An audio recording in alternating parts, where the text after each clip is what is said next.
बिस्मिल्लाहिर्रहमानिर्रहीम। Chapter number 6 environmental chemistry section C long question answers आज हम अटेम्प्ट करेंगे। तो पहला जो क्वेश्चन है that is method of removal of permanent hardness of water. तो सबसे पहले तो ये समझ लो कि परमानेंट हार्डनेस क्या होती है। इसका मतलब होता है पानी की ऐसी हार्डनेस जो कि उसका हिस्सा बन जाए और बॉईल करने पर आसानी से ना निकले, वो परमानेंट हार्डनेस होती है। ठीक है, ये हार्डनेस ज़्यादातर कैसी होगी, कैल्शियम या मैग्नीशियम के सल्फेट्स की शक्ल में होगी यूजुअली। तो क्योंकि इसने क्वेश्चन में आपसे कहा है मेथड्स, इसका मतलब एक से ज़्यादा मेथड आपको बताना है। तो परमानेंट हार्डनेस जो है उसको रिमूव करने के आमतौर पर दो मेथड होते हैं। तो जो पहला मेथड होता है इसमें आप इस्तेमाल करते हो सोडियम कार्बोनेट का।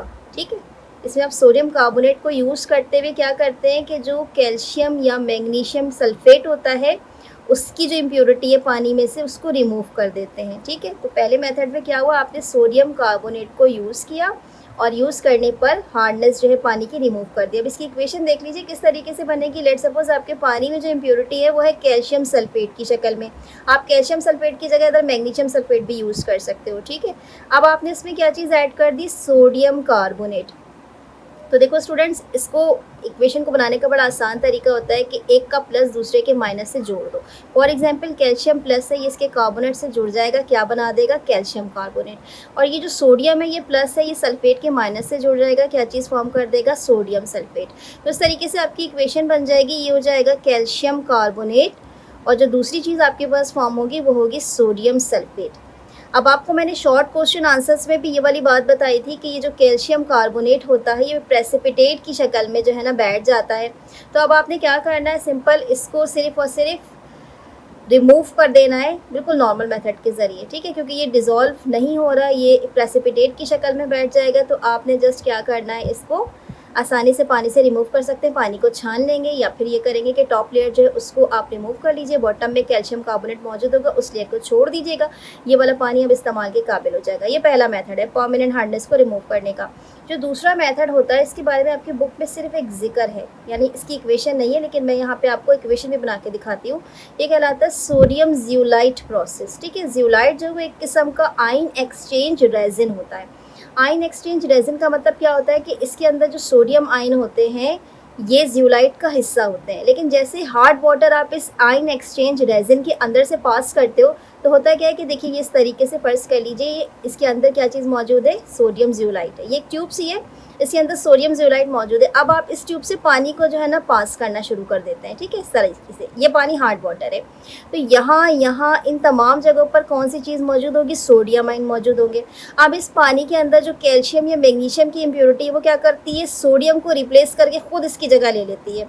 अब ये जो पानी नीचे रिमूव होता हुआ जाएगा ना, तो इसमें से कौन सी इम्प्योरिटी ख़त्म हो जाएगी, कैल्शियम की भी रिमूव हो सकती है और अगर मैग्नीशियम है तो उसकी भी रिमूव हो सकती है। लेट्स सपोज इसकी इक्वेशन अगर मैं बनाऊँ तो ये ऐसा है कि ये सोडियम जियोलाइट है, इसके साथ आपने वाटर डाल दिया, इस वाटर में क्या चीज़ मौजूद है, कैल्शियम। तो जब ये रिएक्शन हो जाएगा, ट्रीटमेंट हो जाएगी, तो ये कैल्शियम जियोलाइट के साथ मिल जाएगा, यानी इस ट्यूब में ही मौजूद हो जाएगा। और जो पानी बाहर निकलेगा उसमें सोडियम मौजूद होगा, सोडियम को सेपरेट कर लेंगे आप, आसानी से सेपरेट हो जाएगा और वाटर जो है वो क्या हो जाएगा, आपका प्योर हो जाएगा। ठीक है, तो ये सोडियम बाद में रिसाइकल होता रहता है, दोबारा जियोलाइट का जो है वो हिस्सा बनता रहता है। ये कहलाता है आयन एक्सचेंज रेजिन मेथड। और आमतौर पे आपको ये जो लोकल पानी की शॉप्स पे, फिल्टर प्लांट्स पे जो मेथड मिल रहा होता है ना, हार्ड वाटर को सॉफ्ट वाटर में कन्वर्ट करने वाला, वो यही वाला मेथड होता है। यानी यही आयन एक्सचेंज रेजिन होता है जिसको वो कहता है कि मैंने मशीन से लाई है और मैंने पानी प्योर कर दिया, तो एक्चुअल में ये वाला काम हो रहा होता है। ठीक है, तो इस तरीके से दो मेथड आपने पढ़ लिए, ये कहलाएंगे method of removal of permanent hardness of water. ठीक है, ये पहला क्वेश्चन आपका कंप्लीट हो गया। अब बारी आती है दूसरे क्वेश्चन की। दूसरे क्वेश्चन में आपसे पूछ रहा है कि वाटर पॉल्यूटेंट इंडस्ट्रीज़ के कौन कौन से होते हैं, क्या कॉज करते हैं। तो देखिए एक बात जहन में रखिएगा, इंडस्ट्रीज़ में कई किस्म की इंडस्ट्रीज़ मौजूद हैं। ठीक है, जैसे फॉर एग्जांपल अगर सोप बन रहा है तो वो सोप की इंडस्ट्री है, फर्टिलाइज़र्स बन रहे हैं तो फर्टिलाइज़र्स की इंडस्ट्री है, डाई बन रही है, पेंट बन रहा है, मुख्तलिफ़ किस्म की इंडस्ट्रीज़ है। इसमें जो भी केमिकल बनते हैं उसके जितने भी एक्स्ट्रा इफ्लुएंस होते हैं ना, वो सब के सब विदाउट एनी ट्रीटमेंट कहाँ पे चले जाते हैं, आपके सीधा सीधा लेक में, रिवर में या ओशंस में गिरते हैं और अल्टीमेटली वो जो ड्रिंकिंग वाटर है इसके अंदर मिल जाते हैं। अब इसी में कुछ ऐसे टॉक्सिक सब्सटेंसेस भी होते हैं, फॉर एग्जांपल उसमें लेड मौजूद है, फॉर एग्जांपल इसमें मरकरी मौजूद है या कैडमियम मौजूद है। इस तरह की जो चीज़ें होती हैं ये भी इस पानी के साथ कहाँ पहुँच जाती है, समंदर में पहुँच जाती है। चाहे इसको फिशेस कंज्यूम कर रही हूँ या फिर ये ड्रिंकिंग वाटर जो है उसमें ऐड हो जाता है, क्योंकि बहुत सारी जगहों पे आपको पता है कि पानी लोग ख़रीद के नहीं पीते, बल्कि जो लेक का पानी होता है इसी को डायरेक्ट कंज्यूम कर लेते हैं। जितने भी गाँव देहात के लोग होते हैं उसको कंज्यूम कर लेते हैं। तो उस इलाके में आप देखोगे कि कैंसर और इस तरह की जो बीमारियाँ हैं उसकी भी जो परसेंटेज है वो बहुत ज़्यादा हो जाएगी। तो ये जो वाटर पॉल्यूटेंट होते हैं, जो कि इंडस्ट्रीज़ के वेस्ट के तौर पे क्या होता है कि जितने भी, समझ लीजिए कि इंडस्ट्रीज़ का जो एक्स्ट्रा जो भी कचरा है या जो भी इसकी ट्रीटमेंट विदाउट ट्रीटमेंट जो भी वाटर है वो सारा का सारा ओशियन में, लेक में आता चला जा रहा है। उसमें जो भी मौजूद है, डाई मौजूद है, इस तरह के ये हैज़र्ड केमिकल्स मौजूद है, ये सब पानी में ऐड हो जाते हैं। यही वाटर पॉल्यूटेंट्स होते हैं। ये बहुत सारी बीमारियां क्रिएट करते हैं। तो पेज नंबर 96 पे आप देखेंगे कि एक लंबी लिस्ट है इन तमाम बीमारियों की, कि इससे किस किस तरीके से ये जो वाटर पॉल्यूटेंट है जो कि इंडस्ट्री का निकलता है, इससे कितने किस्म के जरासीम और कितने किस्म के हैज़र्ड्स जो हैं वो कॉज हो जाते हैं। लेट्स सपोज अगर एक दो मैं आपको बताना चाहूँ ना, तो मैं आपको ये बताऊंगी कि सबसे पहली बात तो ये कि वाटर की जो क्वालिटी है इसको ये डैमेज कर देता है। दूसरा नुकसान क्या होता है कि इसमें जो ऑक्सीजन की कंसंट्रेशन होती है ना नॉर्मल पानी में, उसको ये कम कर देगा। अब जब ये ऑक्सीजन की कंसंट्रेशन को कम कर देगा तो जो एक्वेटिक लाइफ है वो ऑक्सीजन पे, जितनी भी ये फिशेज़ हैं वो कंज्यूम करती हैं, तो उनको रिस्पायरेशन में प्रॉब्लम होगा, अल्टीमेटली उनकी डेथ स्टार्ट हो जाती है। ठीक है। तीसरा जो नुकसान होता है वो क्या होता है कि ये अंडरग्राउंड में डिपॉजिट्स क्रिएट कर देते हैं अपने, ये सारे के सारे जो हैज़र्ड केमिकल है ना इसके। तो जब भी बारिश होगी या लेक में पानी ऊपर आएगा तो ये है जो जितने भी टॉक्सिक केमिकल सब्सटेंसेस है ना वो ज़्यादा पानी बाहर होने की वजह से क्या करेंगे, इनके साथ रिएक्शन करेंगे और फिर ये अल्टीमेटली जो नॉर्मल ड्रिंकिंग वाटर है उसके साथ ऐड होना शुरू हो जाता है जो इंसान कंज्यूम करता है पीने के लिए। ठीक है। अच्छा, इसी तरीके से कुछ और भी ऐसे सब्सटेंसेस होते हैं इनके अलावा भी कि जो लिवर की या फिर किडनी की जो बीमारियां या किडनी के जो स्टोन्स है ये सारी चीज़ें क्रिएट करती हैं। तो ये जो वाटर पॉल्यूटेंट है इंडस्ट्री के, ये काफ़ी सारी बीमारियां वैसे तो क्रिएट करते हैं, ये पॉल्यूटेंट्स भी बहुत सारे होते हैं। तो आपने इसको शॉर्टली लिखना है और कोशिश करना है कि 1 पैराग्राफ के करीब इसका जो है आंसर हो जाए। ये पेज नंबर 96 पर मौजूद है। अब नंबर 3 है, ये आपसे क्वेश्चन में कह रहा है कि आपको जस्टिफाई करना है कि वाटर जो है वो एक सॉल्वेंट है। तो देखिए, सॉल्वेंट का मतलब होता है एक ऐसा लिक्विड जो अपने अंदर बहुत सारे सब्सटेंसेस को डिसॉल्व करने की प्रॉपर्टी रखता है। वाटर एक गुड सॉल्वेंट है तो इसका 2 रीज़न है। पहला रीज़न तो ये होता है कि वाटर के अंदर एक प्रॉपर्टी होती है कि ये है पोलर सॉल्वेंट। ठीक है। और जो दूसरी बात होती है वो क्या होती है कि इसके अंदर मौजूद होती है हाइड्रोजन बॉन्डिंग। इन दोनों बातों को मैं ब्रीफली बताने की कोशिश करती हूँ आपको। पोलर सॉल्वेंट का मतलब होता है कि देखें, एक ऑक्सीजन है और 2 क्या चीज़ें मौजूद है यहाँ पर, हाइड्रोजन एटम्स मौजूद हैं। ऑक्सीजन के ऊपर खुद क्या चार्ज है, पार्शियल नेगेटिव, और हाइड्रोजन के ऊपर क्या चार्ज है, पार्शियल पॉजिटिव। तो होता क्या है कि क्योंकि इसके 2 पोल्स बन जाते हैं यानी कि माइनस और प्लस के, तो इसी वजह से जितने भी पोलर सॉल्यूट्स होते हैं वो इसके अंदर आसानी से डिज़ोल्व हो जाते हैं इसकी पोलर नेचर की वजह से। तो पहली कंडीशन तो ये हो गई पोलर सॉल्वेंट वाली कि 2 पोल्स मौजूद है, इस वजह से आसानी से डिज़ोल्व हो जाते हैं। दूसरी बात होती है हाइड्रोजन बॉन्डिंग। तो देखिए, जिस तरीके से मैंने ये एक वाटर आपके लिए बनाया है ना, वैसे तमाम वाटर मॉलिक्यूल जो है ना वो इसी तरीके से बने थे। लेट सपोज अगर मैं इसको ड्रॉ करना चाहूँ तो ये देखिए, ये इस तरीके से बने हुए होंगे। ठीक है। अभी मैं रफली आपको बस 2 या 3 ही बना के दिखा देती हूँ, क्योंकि ये सब आपस में जो है ना ज्वाइन होंगे अभी। ठीक है। तो यहाँ पे लेट सपोज मैंने आपके लिए 3 वाटर मॉलिक्यूल जो है ना वो इस तरीके से फॉर्म कर दिए। ठीक है। अब होता क्या है, देखिए इन सब के ऊपर किस तरीके से चार्ज है, इसके ऊपर नेगेटिव है, इसके ऊपर पार्शियल पॉजिटिव है, इसके ऊपर पार्शियल पॉजिटिव है। यही सारा काम यहाँ पर भी मौजूद है। ठीक है। जल्दी जल्दी से मैं इसे बना देती हूँ ताकि अगली बात जो है वो आपको समझा सकूँ। तब होता क्या है कि ये माइनस और ये प्लस आपस में एक दूसरे को अट्रैक्ट कर लेते हैं, तो इस तरीके से एक किस्म की बॉन्डिंग हो जाती है। बॉन्डिंग क्या कहलाती है, हाइड्रोजन बॉन्डिंग। एग्जैक्टली यहाँ पर भी यही होगा।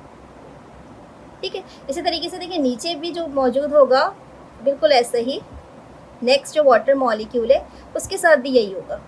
ठीक है। तो इस तरीके से एक किस्म की बॉन्डिंग एक स्ट्रक्चर सा बन जाता है जिसमें क्या होता है कि इसका पार्शियल नेगेटिव और इसका पार्शियल पॉजिटिव आपस में इस तरह की एक बॉन्डिंग फॉर्म कर देते हैं जो कहलाती है हाइड्रोजन बॉन्डिंग। तो इस बॉन्डिंग की वजह से भी क्या होता है कि ज़्यादा से ज़्यादा जो सब्सटेंसेज हैं वो पानी के अंदर डिज़ोल्व हो जाते हैं। तो वाटर एक गुड सॉल्वेंट क्यों है, इसके 2 रीज़न है। नंबर 1 क्योंकि इसका पोलर नेचर है, नंबर 2 ये कि इसके अंदर हाइड्रोजन बॉन्डिंग भी एडिशनल मौजूद है। इसी वजह से चीज़ों को ज़्यादा जल्दी अपने अंदर क्या कर लेता है, डिज़ोल्व कर लेता है। ठीक है। मज़ीद आप इसको देख लोगे, पेज नंबर 92 93 पर है, दोनों हेडिंग्स मौजूद हैं। आप इसको ब्रीफ करके लिखना है, यानी पूरी पूरी हेडिंग की छपाई नहीं करनी, बल्कि उसमें से जो इंपॉर्टेंट बात है सिर्फ उसको उतार लेना है। ठीक है। नंबर नेक्स्ट क्वेश्चन है, इसमें आपसे पूछा जा रहा है कि जो डिसएडवांटेजेस हैं हार्ड वाटर के, वो आपके ख्याल से क्या क्या हो सकते हैं? तो बहुत सारे हो सकते हैं, ठीक है, लेकिन सबसे जो पहला कह लीजिए कि इसका जो रीज़न होता है, जो डिसएडवांटेज होता है किसी भी हार्ड वाटर को यूज़ करने के लिए, नंबर वन जो उसमें चीज़ आ जाती है ना, वो आती है स्टेन। अगर आप अपने कपड़े धोते हैं, ठीक है, या अपने घर में किसी चीज़ से सफाई करते हैं और उसमें आप हार्ड वाटर इस्तेमाल करते हैं, तो ये डिपॉजिट छोड़ जाएगा, क्योंकि इसमें क्या चीज़ मौजूद होती है, हार्ड वाटर में ज़्यादा मिनरल्स मौजूद होते हैं। तो ये क्या करते हैं, टाइल हो या इस तरह की कोई भी चीज़ हो या कपड़े हो, आप इवन आप इसमें वॉश करेंगे और बहुत ज़्यादा हार्ड वाटर है, तो वो अपने ट्रेसेस इसमें छोड़ जाएगा मिनरल्स के, वो निकलते नहीं आसानी से, ठीक है। नंबर टू क्या चीज़ होती है कि ये बहुत लेस लेदर प्रोड्यूस करते हैं। इट मीन्स दैट कि लेस लेदर से मैं यहाँ क्या मुराद है, लेट सपोज कि आपने फ़र्ज़ कर लीजिए कि सोप इस्तेमाल किया तो ये बहुत कम झाग बनाएगा, या अगर आप डिटर्जेंट इस्तेमाल करें तो ये बहुत कम झाग बनाएगा, तो कपड़े प्रॉपर वॉश नहीं करेगा, प्लस स्टेन भी छोड़ देगा, दोनों नुकसान देगा आपको। नंबर नेक्स्ट जो है वो क्या हो सकता है इसमें कि फ़र्ज़ कह लीजिए कि आपने इसी हार्ड वाटर को इस्तेमाल किया अपने किसी होम अप्लाइंस पे, लेट सपोज़ आपने डिश वॉशर इस्तेमाल कर लिया, ठीक है। अब डिश वॉशर में क्या होता है कि लेट सपोज़ उसकी जो गारंटी है वो आपको दी गई है कि 10 साल ये चलेगा, लेकिन क्योंकि आप हार्ड वाटर उसमें मुस्तकिल इस्तेमाल कर रहे हैं, उसमें मिनरल्स की बहुत ज़्यादा कंसनट्रेशन डिपॉजिट हो रही है, तो वो 10 ईयर्स की बजाय क्या करेगा, वो 7 ईयर्स या 6 ईयर्स इसके अंदर ही अंदर ख़राब हो जाएगा। तो इससे क्या होता है कि आपके जो होम अप्लायंसेस हैं उनकी भी जो एबिलिटी है वो ख़राब हो जाती है, क्योंकि उनमें डिपोजिशन स्टार्ट हो जाती है मिनरल्स की। जो नंबर नेक्स्ट है वो आपके पास क्या हो सकता है कि लेट सपोज़ आपने इसी हार्ड वाटर को, क्योंकि ये आपके नलकों में आ रहा है तो आप अलग से परचेज़ नहीं कर सकते, आपने इसी पानी से नहा लेना है। अब चाहे वो आपकी स्किन पर जाए, चाहे वो आपके हेयर्स पर जाए, क्योंकि इसमें क्या चीज़ मौजूद है, हेवी मिनरल्स मौजूद हैं, तो ये क्या करेंगे आपकी स्किन से या आपके हेयर्स से जो नेचुरल ऑयल है उसके साथ केमिकली रिएक्शन स्टार्ट कर देते हैं। एज अ रिज़ल्ट क्या होता है कि बाल जो है, अगर बाल आपके नॉर्मल बाल हैं और आपके बालों में जो ऑयल मौजूद है वो इसकी मिनरल्स के साथ रिएक्शन कर लेता है तो वो ड्राई हो जाता है। और अगर आप अपने फेस पर उसको इस्तेमाल करें तो जो आपकी स्किन में नेचुरल ऑयल है वो क्या करेगा, वो भी मिनरल्स के साथ रिएक्शन कर देगा, स्किन ड्राई हो जाएगी, उसमें इरिटेशंस मौजूद हो जाती हैं और इसके साथ साथ दाने वगैरह जो वो निकलना स्टार्ट हो जाते हैं। तो इसका मतलब क्या होता है कि ये स्किन की जो डिजीज़ है उसमें भी बहुत सी बीमारियाँ पैदा कर देता है। इससे मुख्तसर आपने क्या करना है कि हार्ड वाटर को जितना आप हो सके कोशिश करें कि इसको यूज़ ना करें। लास्ट फर्स्ट कह लीजिए बहुत लंबे टाइम के लिए आपके घरों में जो पानी है ये हार्ड वाटर ही आ रहा है, कोई और सूटेबल रास्ता नहीं है आपके पास कि आप सॉफ्ट वाटर जो उसको इस्तेमाल कर सकें, क्योंकि नलकों में वही पानी आ रहा है। तो ये जो पाइप लाइन है उसमें क्या करता है, ये डिपॉजिट हो जाता है, जितनी भी पाइप लाइन है उनमें डिपॉजिट हो जाएगा और उसके बाद क्या करेगा, कुछ साल ही गुजरते हैं, 5 साल 10 साल, तो ये जो पाइप लाइन्स में डिपोजिशन हो जाती है मिनरल्स की, वो इस पाइप लाइन्स को ब्लॉक कर देती है या फिर उसको ब्रेक डाउन कर देती है। तो दोनों सूरत हाल में आपके पास नुकसान हो जाता है। तो इसका मतलब क्या हुआ कि बहुत सारे डिसएडवांटेजेस हैं हार्ड वाटर के, और अगर बहुत ज़्यादा मजबूरी ना हो तो इसको इस्तेमाल नहीं करना चाहिए, ठीक है। अब हम अपने लास्ट क्वेश्चन की तरफ जाते हैं, क्वेश्चन नंबर 5, जो आपसे वाटर बॉर्न डिजीज़ के बारे में पूछ रहा है और डिटेल में पूछ रहा है कि वाटर बॉर्न डिजीज़ जो है वो क्या क्या हो सकती है, किस तरीके से फैलती हैं और आप क्या ऐसा कर सकते हैं कि जिससे ये जो वाटर बॉर्न डिजीज़ है इससे अवेयरनेस हो जाए आपको। तो सबसे पहले तो समझ लीजिएगा कि जो वाटर पॉल्यूटेंट्स हैं वही क्या चीज़ क्रिएट करते हैं, वाटर बॉर्न डिजीज़, क्योंकि वाटर में क्या चीज़ें, दो बातें होती हैं, एक होता है बैक्टीरिया, ठीक है, और दूसरा होता है वायरस। इन्हीं दोनों की मदद से जितनी बीमारियां ना पानी के अंदर से वो आपकी बॉडी में ट्रांसफ़र होती है। इसके अलावा कुछ होते हैं एग्स, कुछ बैक्टीरिया या कुछ इस तरह के जो जानवर होते हैं वो कुछ एग्स डिपॉजिट कर देते हैं, वो पानी में चले जाते हैं, वो अगर हमने अपने ड्रिंकिंग पर्पस में इस्तेमाल कर लिया तो ये पेट में जाके क्या करते हैं, ये जरासीम पे रिप्रोड्यूस कर देते हैं। तो अभी जो सबसे पहली बीमारी है इसके बारे में आपको बताया जा रहा है कौन सी, ये है डायरिया। अब ये जो डायरिया होती है इसका जो मेन कॉज होता है वो क्या होता है, ये गंदा पानी होता है।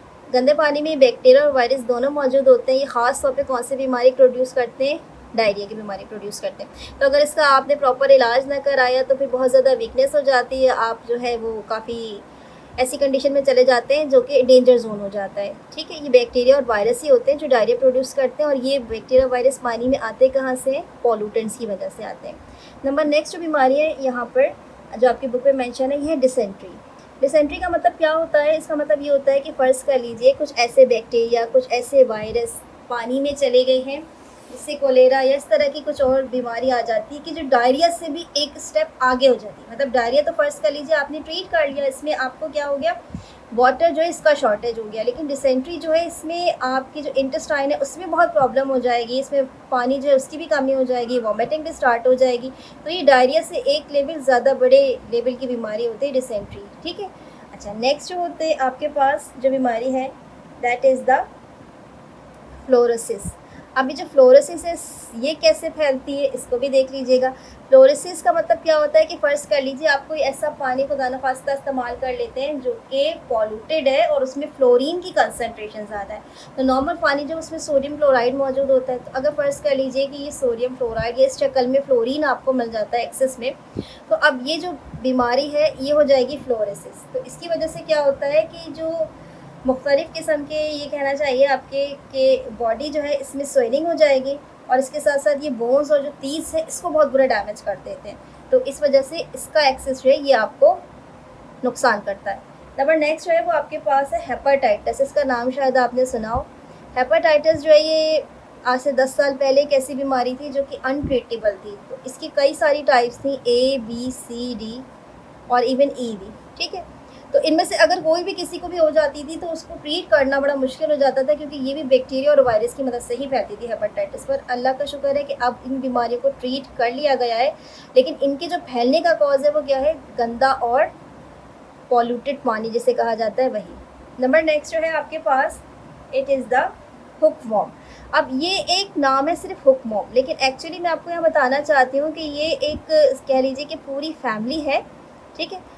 ये जो पूरी फैमिली है इसमें मुख्तलिफ़ किस्म के हुकवॉर्म है, प्लेट वॉर्म्स हैं, इस तरह के हैं। इनके होते हैं एग्स पानी में। अब ये जो एग्स हैं ये क्या करते हैं, हमारी ड्रिंकिंग के साथ साथ हमारी बॉडी में चले जाते हैं और उसके बाद ये वहाँ पे जाके फर्टाइल हो जाते हैं और बड़े बड़े से वॉर्म्स बना देते हैं, जिनको निकालने के लिए फिर हमें मेडिसिन एक्स्ट्रा लेनी पड़ती है, क्योंकि बॉडी के जितने भी न्यूट्रिएंट्स हैं उसको इस्तेमाल करना शुरू कर देते हैं। तो ये सिर्फ एक हुक वॉर्म नहीं है, बल्कि पेट वॉर्म्स और इस तरह के जितने भी हैं ना, ये सारे के सारे वॉर्म्स एग्स की शक्ल में हमारी ग़िज़ा तक पहुँच जाते हैं। इसके अलावा एक बीमारी है जिसका शायद आपने नाम सुना हो, दैट इज़ द जॉन्डिस, ठीक है। तो अभी जो जॉन्डिस होती है इसको यरकान कहा जाता है सादा ज़ुबान में। इसके भी जो जरासीम हैं ये भी पानी की मदद से आ जाते हैं, बॉडी में फैल जाते हैं, जिसमें क्या होता है कि पूरी बॉडी जो वो येलो से कलर की होने लगती है, पेशेंट बहुत वीक हो जाता है, बहुत ज़्यादा टायर्ड भी हो जाता है। और लास्ट जो बीमारी है इसको भी आपने सुना होगा, जो भी आजकल फ्लड जो हुआ है पाकिस्तान में उसके बाद बहुत ज़्यादा फैल गई है, ये है टाइफाइड। टाइफाइड बुखार जो है इसमें होता क्या है कि क्योंकि ये ऐसे जरासीम की मदद से फैलता है जो कि पानी से ही आपकी बॉडी तक पहुंचते हैं, और इसमें बुखार जो है ना ये राइज रहता है, ये कम नहीं होता, मुस्तकिल बुखार रहता है ऐसे पेशेंट को, जिसकी वजह से वो बहुत ज़्यादा इल हो जाता है। और इसके साथ साथ एक चीज़ और आपको बताती चलूँ कि इसका जो जरासीम है ये कंटामिनेटेड वाटर की वजह से फैलता है। कंटामिनेटेड वाटर का मतलब होता है कि जब ह्यूमन फीसेस पानी में शामिल हो जाए और फिर वो अल्टीमेटली वो पानी खुदा न खास्ता आपकी ड्रिंकिंग पर्पज़ में आ जाए, तो जो बीमारी फैलेगी वो टाइफाइड की होगी, ठीक है। इसका मतलब ये हुआ कि साफ़ पानी हमारे लिए बहुत ज़्यादा ज़रूरी है, और अगर हमने साफ़ पानी इस्तेमाल नहीं किया तो ये तमाम की तमाम डिजीज़ जिसको वाटर बॉर्न डिजीज़ कहा जाता है, हम इसका शिकार हो सकते हैं। पेज नंबर 99 पे इसकी पूरी लिस्ट मौजूद है, वहाँ से आप इसको चेकआउट कर लीजिएगा। आई होप सो कि ये वीडियो आपके लिए हेल्पफुल साबित हुई होगी। इसके बावजूद अगर कोई बात आपको क्लियर नहीं हुई तो कमेंट सेक्शन में ज़रूर मेंशन कीजिएगा ताकि उसका रिप्लाई किया जा सके। अपना बहुत ज़्यादा ख्याल रखिएगा। अल्लाह हाफ़िज़।